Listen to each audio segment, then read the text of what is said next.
Good morning everyone. সকাল সকাল ভিডিওটা শুরু করছি। আজকে হচ্ছে শুক্রবার। তো এখন বাজে ওই 8:30টার মতো হবে। মিষ্টি এই ঘরে এসেছে, আর এসে দেখো ঠাকমারা কাপড় ধরে টানাটানি করছে কোলে উঠবে বলে। তো কাজ করছে বলে নিতে পারেনি। তো চলো আজকে কী কী রান্না হয়েছে তোমাদেরকে দেখিয়ে দিই। তো প্রথমে এখানে দেখো ভাত বাড়া আছে, ওর জন্য হয়েছে শিম আলু ভাতে। তো এটাকে এখন মেখে দেবো, ওকেও দেবো, ও খেতে ভালোবাসে তো সেই জন্য। আর এখানে ডিমের তরকারি করেছি, আর মাছের যে কালকে যে মাছ আনা হয়েছিল সেই মাছ কিছুটা ছিল, সেগুলো ঝাল করেছি। সমস্ত কিছু গুছিয়ে দিয়েছি ওকে। তো ও দেখো এখন কাজে বেরিয়ে যাচ্ছে। চান করেছে বলে একটু ঠান্ডা লাগছে, আমি তাই জন্য বললাম গলায় ওটা লাগিয়েই যাও, তাহলে হাওয়াটা লাগবে না। তো আর এখানে দেখো আমার অবস্থা, আমার এত ঠান্ডা লাগছে কিছু না পেয়ে লাস্টেই ওড়নাটাকেই গায়ে জড়িয়ে নিয়েছি। তো এখন একটু মিষ্টিকে নিয়ে যাবো হচ্ছে রোদে, আর ও চলে যাবে।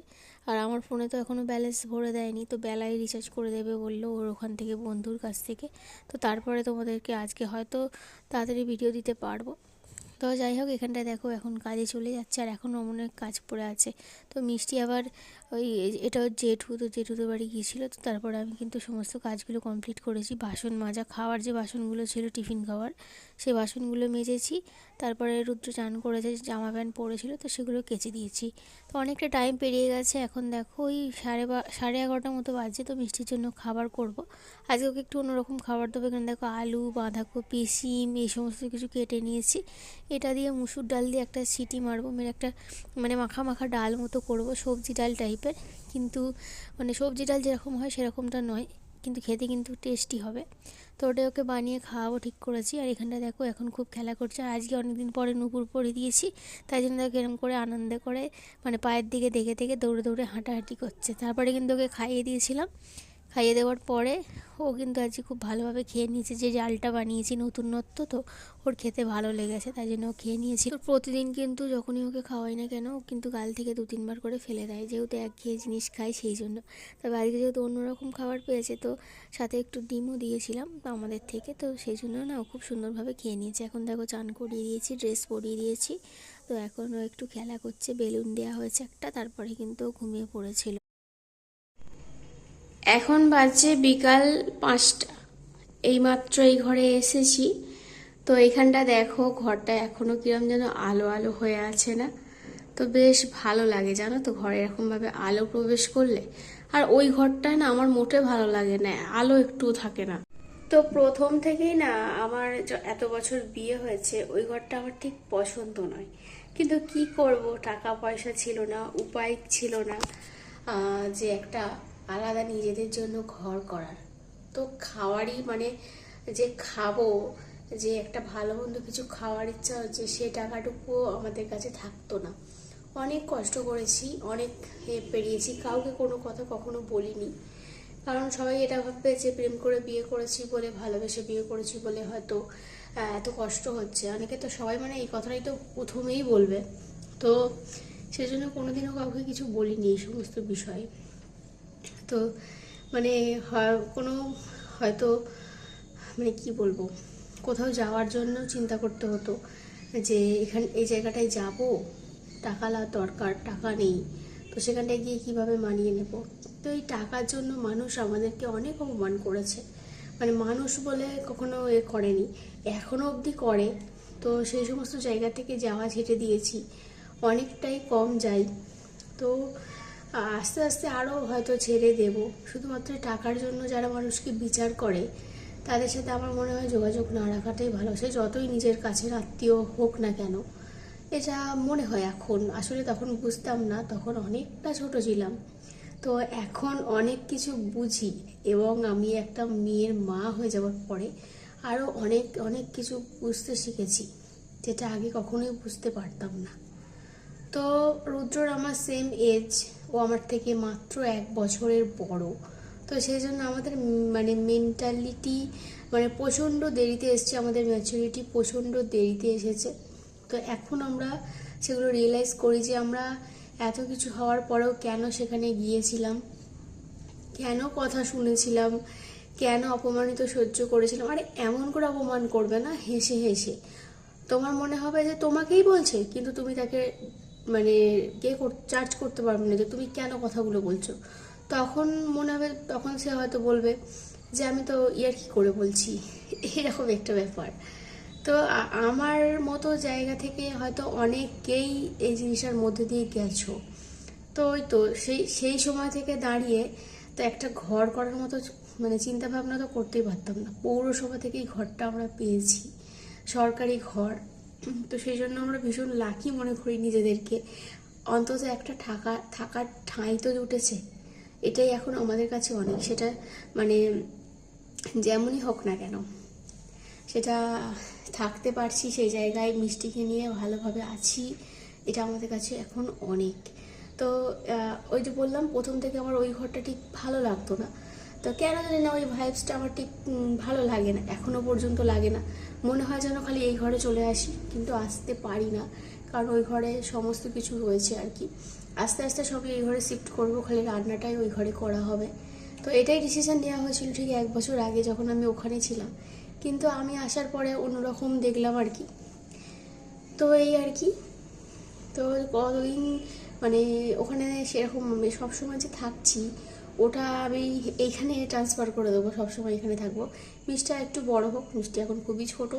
ওর যখন পড়াশোনা স্টার্ট হবে তখন কিন্তু আমরা সারাক্ষণ এই ঘরটায় থাকার চেষ্টা করবো। এই ঘরটাকে গোছাতে হবে, ঘরে কোনো কিছুই নেই, ধরতে গেলে কোনো জিনিসপত্র নেই। তারপরে ঘরের সামনে পুরো ফাঁকা, তো সমস্ত কিছু ঠিক করতে হবে, আস্তে আস্তে করব। এতদিন পরে যখন ঘরটা কপালে জুটেছে, আশা করি এই জিনিসগুলোও ঠিকঠাকভাবে জুটে যাবে। তো এটাই মানে করব। তো ফেসবুকে মাঝে মাঝে কিছু লেখা দেখি জানো তো, যে আজ থেকে ঠিক 1 বছর পরে তুমি আরও ভালো জায়গায় পৌঁছবে, আরও ভালো জায়গায় করতে হবে। হ্যাঁ জানি এটা নিজের টাকায় করা বাড়ি নয়, কিন্তু এটাই আমাদের কাছে অনেকটা শান্তির, অনেকটা নিজের মনে হয় এখন। তো যেটা ওই ঘরটাকে কখনো আমার মনে হয়নি, কিন্তু এই ঘরটা আমার নিজের মনে হয়। কারণ এই ঘরটা যখন আমি হতে দেখেছি এই ঘরটা, তো আমি নিজে এর উপর মানে করার সময় প্রচণ্ড খাটনি খেটেছি এই ঘরটার উপরে। তো মাটি বওয়া থেকে শুরু করে, রুদ্র মাথায় করে করে মাটি বয়েছে কাজের ছুটি করে, আর আমি বালতি করে বইছি, মাথায় করে তো বইতে পারবো না, তো বালতি করে বইছি। সেই সমস্ত ভিডিও তোমরা আগের চ্যানেলে পাবে। তো সেই সমস্ত ভিডিও যদি থাকতো তোমাদের সাথে শেয়ার করতাম যে এই ঘরটার জন্য অনেক কষ্ট করেছি। তো ঘরটা যখন হয়ে যায় তখন আমাদের মাথা থেকে একটা দুশ্চিন্তা চাই যে না, একটা থাকার একটা হয়েছে, তারপরে আমরা মিষ্টিকে আমাদের মধ্যে আনি। তো তারপরে মানে শেষের দিকটা আমি আর সেরকম কোনো কাজ করতে পারিনি, কারণ আমি তো প্রেগনেন্ট ছিলাম। তো তখন এই সমস্ত কাজ আমার এদিকটায় আসতামই না একদম। তো আজকে অনেক কথা বললাম আর কি। তো ভিডিও খুবই ছোট হয়েছে, তাই ভাবলাম তোমাদের সাথে কিছু আমার মানে পুরানো ঘটনা শেয়ার করি, যেটা হয়তো তোমাদের কারো কারোর সাথে এই জিনিসগুলো ঘটেছে, তোমরা রিলেট করতে পারবে, যাদের টাকা পয়সা নেই তারা। তো এটাই। তো সেই সমস্ত দিনগুলো মনে পড়লে খুবই মানে কষ্ট লাগে এখনো অবধি, আর সেগুলো মনে করেই রাখবো সারা জীবন। কে কীরকম ব্যবহার করেছে বা এখনো অবধি করে যাচ্ছে, সব কিছুই মনে থাকবে। আশা করি ভগবান সব কিছুই, তার সমস্ত কিছুর বিচার সে নিজেই করে দেবে, আমাদের কিছু বলতে লাগবে না। তো এটাই।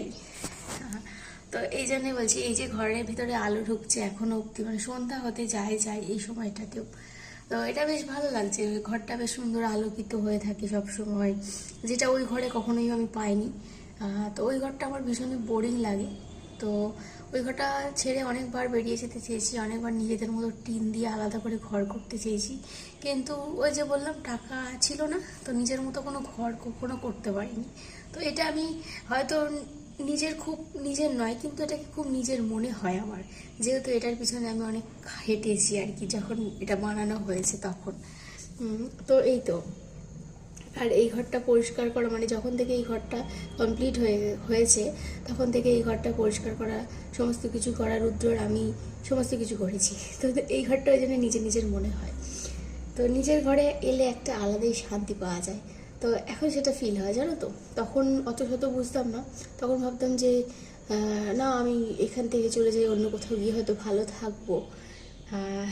সেখানে সত্যি মেয়েদের বাপের বাড়ি বলো কিংবা অন্য কোথাও বলো, বিয়ের পরে ভালো থাকা যায় না যতটা নিজের ঘরে থাকা যায়।